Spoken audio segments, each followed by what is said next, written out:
All right, this edition of Nina's Soapbox is going to be about the anatomy of an AI prompt.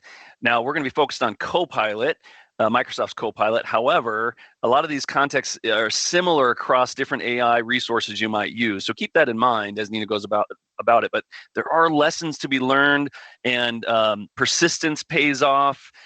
Putting some context, right? So Nina's going to help you think through and learn about how you can iterate and improve how you learn the anatomy of an AI prompt. So Nina, take it away. Thanks, Nate. On my soapbox I go. Uh, yeah, so one of the frustrations from some of the people that are early adopters with AI or Copilot are they're asking questions, but they're just not getting the results they want, and they're not quite sure why. So I would say that there's a couple of elements to consider. The more information that you're giving in that prompt, the better results you're going to be getting. And one other thing I would say with that is if at first you don't succeed, try again, because oftentimes the first time I try, I maybe don't get the good results, and so just keep refining it, keep trying it. It's like communicating with any other person in your organization. So a couple things to think about there. Firstly, is the goal. So what response are you looking for? What's the output? What's the deliverable? I want 5 slides. I want 2 bulleted points. What does that look like? The second thing is the context. Copilot really does way better if it has a little bit of context. It's for a sales meeting. It's going to be, it's for my sales team. Why do I need it? It's for a meeting. It's for a presentation. The third element there is the source. So what should it focus on? Is it looking at emails? Is it based off of a Word document? Is it based off of a white paper that you found? So the more you can give context on that source, the better. And then how can it best meet your expectations? So I want it to be in a very casual tone. I want it to be super professional and formal. I want it to be help them get up to speed quickly, so it has to be a really short and concise result.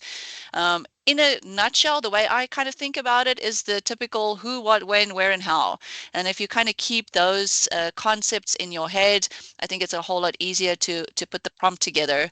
One last example I would give here is, let's say you have an intern in your organization, and the intern's there running around and helping you source information and find things.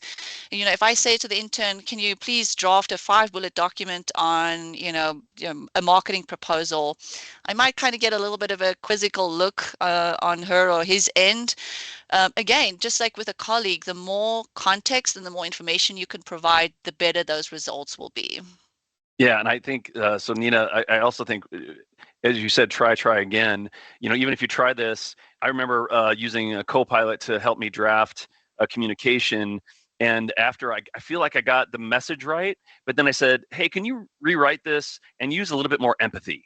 And it actually did a really great job, right? It just of using some words that were more supportive and empathetic. So I thought it was really a great, again, iterate, right? Try again and Mm-hmm. iterate. So great job on the anatomy of prompt. The last thing that I know, Nina, you love to say, but I'm going to say it just because, because I'm talking right now and I get the chance to be the one to say it, is that it's Copilot, not autopilot. So like this is something that like you have to engage. You got to be part of the process. This doesn't do it for you. And learning how to do a great anatomy of a prompt will help AI be a great Copilot, pun intended, for you.